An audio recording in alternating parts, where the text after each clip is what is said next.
Hi friends, welcome to Deepika reviews. మేఘ సందేశం upcoming ఎపిసోడ్లో ఏం జరగబోతుందో తెలుసుకోవాలనుకుంటున్నారా? అయితే ఛానల్ను సబ్స్క్రైబ్ చేసుకుని సపోర్ట్ చేయడం మర్చిపోకండి. ఒకే ఒక్క నిమిషం ఆ డీజీపీ నుంచి భూమి ఫోన్ చేయించకపోయి ఉంటే ఆ గగన్ తలకాయి పుచ్చకాయ పేలినట్టు పేలిపోయేది మేడం. నా ఉద్యోగం తీపించి గగన్ని రిలీజ్ చేపించుకొని వెళ్ళిపోయింది ఆ భూమి అని ఎస్పీ సూర్య అపూర్వతో చెప్తూ ఉంటాడు. నేను ఆ భూమిని తక్కువ అంచనా వేయొద్దని ముందు నుంచి చెప్తున్నాను కదా. ఆ భూమికి మామూలు తెలివితేటలు లేవు అని అపూర్వ అంటుంది. నేను కూడా ఎన్ని రోజులు శరత్చంద్ర గారి కూతురు కదా అని చెప్పి చూసి చూడనట్టు వదిలేశాను.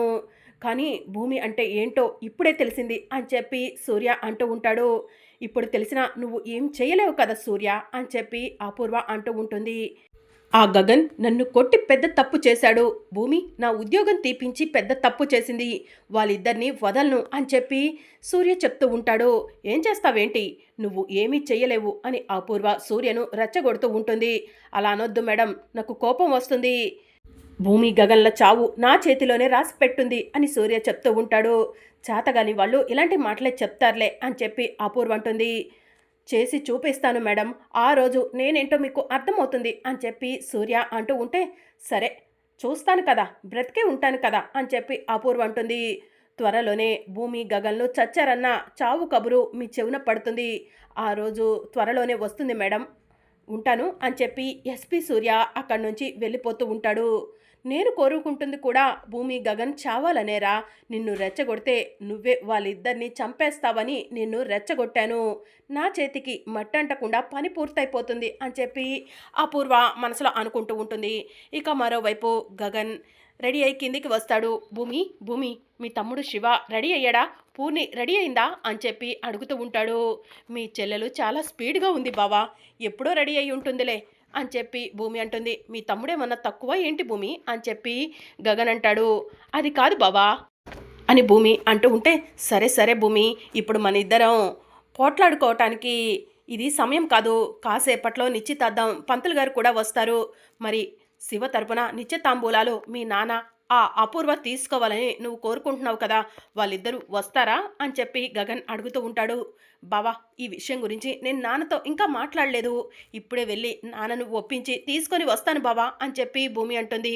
అమ్మ భూమి, త్వరగా ఏదో ఒకటి ఆలోచించి నిర్ణయం తీసుకోమని మీ నాన్నకు చెప్పమ్మా, ఎక్కువ సమయం లేదు కదా అని చెప్పి శారద అంటూ ఉంటుంది. సరే అత్తయ్య, ఎలాగైనా సరే నాన్నను ఒప్పించి తీసుకొస్తాను. నా తండ్రి శివ తండ్రి స్థానంలో ఉండాలన్నది నా కోరిక. శివ తల్లిదండ్రులు చాలా మంచివాళ్ళు, అందుకే ఆ దేవుడి దగ్గరికి వెళ్ళిపోయారు అని చెప్పి భూమి శారదతో చెప్తూ ఉంటుంది. సరే అమ్మ భూమి, త్వరగా వెళ్ళు, ఇక్కడ పనులన్నీ మేము చూసుకుంటాము అని చెప్పి శారద అంటుంది. ఇక భూమి సంతోషంగా శరత్చంద్ర ఇంటికి వెళ్తుంది. శరత్చంద్ర ఇంటికి వెళ్ళేసరికి అందరూ కూడా హాల్లోనే ఉంటారు.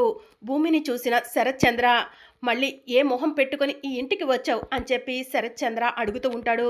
నానా, నేను చెప్పేది వినండి నానా అని భూమి అంటుంది. నన్ను నానా అని పిలవద్దు, నువ్వు నా కూతురువే కాదంటున్నాను కదా అని చెప్పి శరత్చంద్ర అంటాడు. ప్లీజ్ నా మాట వినండి, నేను ఎందుకు వచ్చానో అర్థం చేసుకోండి అని భూమి అంటుంది. బావగారు, భూమి ఏం చెప్పాలనుకుంటుందో ఎందుకు వినట్లేదు అని చెప్పి కృష్ణప్రసాద్ అంటాడు. సరే చెప్పమను అని చెప్పి శరత్చంద్ర అంటాడు. నానా, నేను చిన్నతనంలోనే నీకు అమ్మకు దూరం అయిపోయాను. నన్ను ఇంత పెద్దదాన్ని చేసింది శివ తల్లిదండ్రులు. అదే నిన్న మీరు దొంగ అనుకొని కొట్టారు కదా నా తమ్ముడు శివ, వాళ్ళ తల్లిదండ్రులే నన్ను పెంచి ఇంత దాన్ని చేశారు. ఇప్పుడు శివకి నిశ్చితార్థం, శివ తల్లిదండ్రులు లేరు.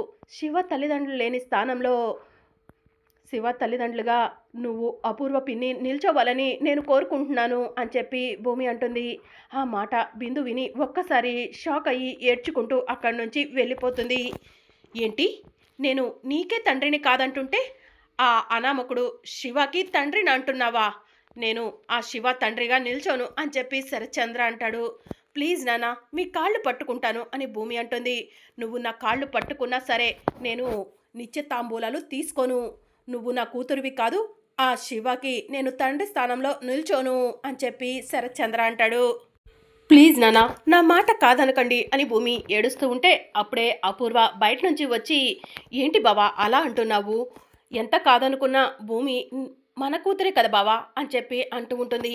అపూర్వ, నీకేం తెలీదు అని చెప్పి శరత్చంద్ర అంటాడు. ప్లీజ్ బావా నేను చెప్పేది విను బావా, నీతో మాట్లాడాలి, ఇలా రా బావా అని చెప్పి అపూర్వ శరత్ చంద్రాన్ని తీసుకొని లోపలికి వెళ్తుంది. ఏంటి అపూర్వ, ఆ భూమిని చూస్తేనే నాకు అసహ్యం వేస్తుంది. అలాంటిది భూమి తమ్ముడికి నేను తండ్రిగా నిశ్చితాంబూలాలు తీసుకోవటం ఏంటి అని చెప్పి శరత్చంద్ర అంటాడు. బావా, భూమి తప్పు లేకుండా మనల్ని పిలిచింది. మనం వెళ్ళకపోతే నలుగురు దృష్టిలో తప్పు చేసిన వాళ్ళం అవుతాం బావా అని చెప్పి అపూర్వ అంటుంది. ఏమో అపూర్వ, నాకు అవన్నీ అనవసరం. నేను ఆ ఇంటి గడప తొక్కను. ఒకసారి తప్పనిసరి పరిస్థితిలో ఆ గగన్ని అల్లుడుగా ఆహ్వానించాల్సి వచ్చింది. మళ్ళీ ఇప్పుడు ఆ ఇంటికి వెళ్ళాలంటే నా తల తీసేసినట్టు అవుతుంది అని చెప్పి శరత్చంద్ర అంటాడు. ప్లీజ్ బావా, నా మాట కాదనుకు, ఈ ఒక్కసారికి నేను చెప్పినట్టు విను బావా అని చెప్పి అపూర్వ అంటుంది. సరే అపూర్వ, నీ కోసం ఒప్పుకుంటున్నాను అని చెప్పి శరత్చంద్ర అంటాడు. వెళ్ళు బావా, బయటికి వెళ్ళి భూమికి నిశ్చితాంబూలాలు అందుకోవడానికి వస్తున్నానని చెప్పు, భూమి చాలా సంతోషపడుతుంది బావా అని చెప్పి అపూర్వ అంటుంది. ఇక దాంతో శరత్చంద్ర డల్లుగా రూమ్లో నుంచి బయటికి వస్తాడు. ఏం బావగారు అలా డల్గా ఉన్నారు, ఏ నిర్ణయం తీసుకున్నారేంటి అని కృష్ణప్రసాద్ అడుగుతూ ఉంటాడు. నేను నిత్య తాంబూలాలు తీసుకోవడానికి ఆ ఇంటికి వస్తాను అని చెప్పి శరత్చంద్ర అంటాడు. దాంతో భూమి సంతోషంతో థ్యాంక్ యూ నానా, థ్యాంక్ యూ సో మచ్ అని చెప్పి అంటూ ఉంటుంది. నువ్వు పిలిచావనో, నువ్వు వచ్చి కంటతడి పెట్టుకున్నావనో, లేకపోతే నా కూతురు పిలిచింది కదా అని చెప్పి నేను ఆ ఇంటికి రావటానికి ఒప్పుకోలేదు భూమి. అపూర్వ చెప్పింది కాబట్టే వస్తున్నాను అని చెప్పి శరత్చంద్ర అంటూ ఉంటాడు. ఓ, మీకు కూతురు కన్నా ఆ అపూర్వ గారే ఎక్కువైపోయారా బావగారు అని చెప్పి శరత్చంద్ర అంటాడు. ఈ లోకంలో నాకంటూ ఉంది అపూర్వ మాత్రమే, అపూర్వ ఏం చెప్పినా నేను చేస్తాను అని చెప్పి శరత్చంద్ర అంటాడు. అంతేలేండి బావగారు, ఏదో ఒక రోజు నిజం తెలుస్తుంది, ఆ రోజు మీరే బాధపడతారు అని చెప్పి కృష్ణప్రసాద్ అంటాడు. కేపీ, ఇక చాలు ఆపుతావా, అనవసరంగా ఇంకొక గొడవకి ఆజ్యం పోయకు అని చెప్పి అపూర్వ అంటుంది. సరే నాన్న, ఉదయం 10 గంటలకి నిశ్చితార్థం, త్వరగా రెడీ అయ్యి వచ్చేయండి అని చెప్పి భూమి అంటూ ఉంటుంది. ఇక శరత్చంద్ర తల ఊపుతూ ఉంటాడు. భూమి సంతోషంగా అక్కడి నుంచి వెళ్తూ ఉంటే, అమ్మ భూమి అని చెప్పి కృష్ణప్రసాద్ అంటాడు. మావయ్య, నాన్న ఇంత ఈజీగా ఒప్పుకుంటాడని అనుకోలేదు అని చెప్పి భూమి అంటుంది. ఆ అపూర్వ ఏదో ప్లాన్తోనే మీ నాన్నను ఒప్పించిందమ్మా, ఆ అపూర్వతో ఎందుకైనా మంచిది, కాస్త ఆ ఇంట్లో జాగ్రత్తగా ఉండండి అని చెప్పి కృష్ణప్రసాద్ అంటాడు. సరే మావయ్య, ఆ అపూర్వ నన్ను ఏమి చేయలేవదులేండి అని చెప్పి భూమి అంటుంది. సరే భూమి, జాగ్రత్త, నా కూతురు నిశ్చితార్థాన్ని నేను ఎలాగూ చూసుకోలేకపోతున్నాను, నువ్వు గగను మంచిగా చెయ్యండమ్మా అని కృష్ణప్రసాద్ కంట తడి పెట్టుకుంటే, అదేంటి మావయ్య, మీరు రావాలనే కదా నేను ఈ ఇంటి నుంచి నిశ్చితాంబూలాలు తీసుకోమని అడిగింది అని చెప్పి భూమి అంటుంది. అమ్మ భూమి, నేను అక్కడికి వస్తే గగన్ కోప్పడతాడు, నాకు అది ఇష్టం లేదమ్మా, నా కూతురు నిశ్చితార్థం ఎటువంటి గొడవలు లేకుండా బాగా జరగాలి అని చెప్పి కృష్ణప్రసాద్ అంటాడు. ప్లీజ్ మావయ్య, నా కోసం రండి అని చెప్పి భూమి అంటుంది. సరే ప్రయత్నిస్తాను, వెళ్ళిరమ్మా అని చెప్పి కృష్ణప్రసాద్ అంటాడు. నాకు కూడా రావాలనే ఉంది భూమి, కానీ ఏం చెయ్యను, అక్కడికి వస్తే నా కొడుకు గగన్ నాపై కోప్పడతాడు, నా కూతురు నిశ్చితార్థం గొడవలతో జరగటం నాకు ఇష్టం లేదు అని కృష్ణప్రసాద్ మనసులో అనుకుంటాడు. సరే మోయ, ఇంటి దగ్గర చాలా పనులున్నాయి, బయలుదేరుతాను అని చెప్పి భూమి సంతోషంగా ఇంటికి బయలుదేరుతుంది. వసే భూమి, మీ ఇంటికి నిశ్చితార్థానికి ఎందుకు వస్తానని ఒప్పుకున్నానో నీకు తెలీదే, నాకు మాత్రమే తెలుసు అని అపూర్వ మనసులో అనుకుంటుంది. ఇక భూమి ఇంటికి వెళ్ళేసరికి నిశ్చితార్థానికి అన్ని ఏర్పాట్లు చేస్తారు. భూమి, శివ దగ్గరకు వెళ్ళు, శివ రెడీ అయ్యాడో లేదో చూసిరా అని చెప్పి గగన్ అంటాడు. ఇక భూమి శివ రూమ్లోకి వెళ్ళేసరికి శివ రెడీ అవ్వకుండా అలానే కూర్చుంటాడు. ఒరే శివ, ఏంట్రా ఇంకా రెడీ అవ్వలేదు అని చెప్పి భూమి అంటుంది. అక్క, నీతో ఒక ముఖ్యమైన విషయం మాట్లాడాలి అని చెప్పి శివ అంటాడు. ఇప్పుడు కాదురా, ఎక్కువ సమయం లేదు, తొందరగా రెడీ అవ్వు అని చెప్పి భూమి శివని రెడీ చేస్తుంది. అక్కకు నిజం చెప్పాలని ఎంత ప్రయత్నించినా కూడా అక్క వినిపించుకోవట్లేదు. ఇప్పుడు పూరికి నాకు నిశ్చితార్థం జరిగిపోతే సగం పెళ్ళైపోయినట్టే అని చెప్పి శివ మనసులో అనుకుంటాడు.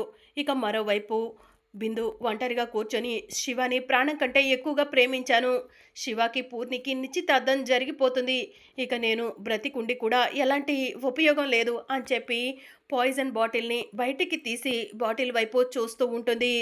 శివ, నువ్వు లేకుండా నేను బ్రతకలేవను, నువ్వు వేరొకరికి భర్త అవుతుంటే నేను చూస్తూ ఉండలేవను, నేను చచ్చిపోతున్నాను శివ, నన్ను క్షమించు అని చెప్పి పాయిజన్ని బిందు తాగేస్తుంది. ఇక మరోవైపు గగన్ ఇంటికి పంతులు గారు వస్తారు.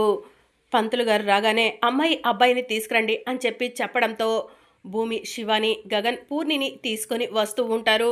అమ్మాయి అబ్బాయి వచ్చి ఇలా కూర్చుంటే పూజ జరిపిస్తాను అని చెప్పి పంతులు గారు అంటారు. ఇక పూర్ణి శివ పీటల మీద కూర్చుంటారు. పంతులు గారు మంత్రాలు చదువుతూ ఉంటారు. నిశ్చితాంబూలాలకు సంబంధించినవన్నీ తీసుకొచ్చి ఇక్కడ పెట్టండి అని పంతులు గారు చెప్తూ ఉంటారు. అమ్మాయి తరపున అబ్బాయి తరపున నిశ్చితాంబూలాలు తీసుకోవడానికి అందరూ రెడీగా ఉన్నారా అని పంతులు గారు అడుగుతూ ఉంటారు. అమ్మ భూమి, మీ నాన్న వాళ్ళు ఇంకా రాలేదు, ఒక్కసారి ఫోన్ చెయ్యమ్మా అని చెప్పి శారద అంటుంది. ఇక భూమి శరత్చంద్ర ఇంటికి ఫోన్ చేస్తుంది. శరత్చంద్ర ఫోన్ లిఫ్ట్ చేయకపోవడంతో కృష్ణప్రసాద్కి ఫోన్ చేస్తుంది.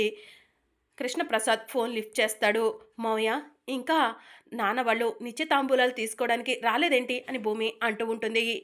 అమ్మ భూమి, ఇప్పుడు ఎవరు కూడా అక్కడికి రాలేవరమ్మా అని చెప్పి కృష్ణప్రసాద్ అంటాడు. ఏమైంది మావయ్య అని భూమి అంటూ ఉంటుంది.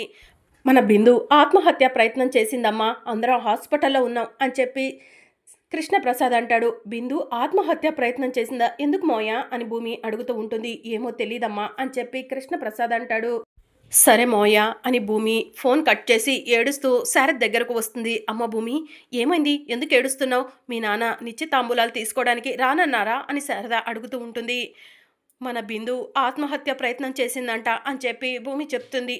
ఏంటి, భూమి ఆత్మహత్య ప్రయత్నం చేసిందా అని చెప్పి శివ లేచి నుంచుంటాడు. రే శివ, నువ్వేంట్రా అంత షాక్ అయినట్టు చేస్తున్నావు అని చెప్పి భూమి అంటూ ఉంటుంది. బిందు ఆత్మహత్య ప్రయత్నం చేసుకోవడానికి నేనే కారణం అని చెప్పి శివ ఏడుస్తూ ఉంటాడు. అదేంట్రా శివ అంత మాట అన్నావు అని చెప్పి భూమి అంటుంది. నేను బిందు ప్రేమించుకున్నాము అని చెప్పి శివ చెప్తూ ఉంటాడు. బిందుని ప్రేమించుకుంటే పూర్ణితో నిశ్చితార్థానికి ఎందుకు సిద్ధమయ్యావు అని చెప్పి భూమి అడుగుతూ ఉంటుంది. అసలు ఏం జరిగిందో నాకే తెలియట్లేదక్క, మీకు వివరంగా చెప్దామని ఎంత ప్రయత్నించినా కూడా మీరు వినిపించుకునేలా లేరు. అందుకే తప్పనిసరి పరిస్థితిలో ఈ నిశ్చితాంబూలాలకి కూర్చున్నాము. నాకు పూరి అంటే ఇష్టం లేదు, బిందు అంటే ఇష్టం అని చెప్పి శివ ఏడుస్తూ ఉంటాడు. మరి అప్కమింగ్ ఎపిసోడ్లో ఏం జరగను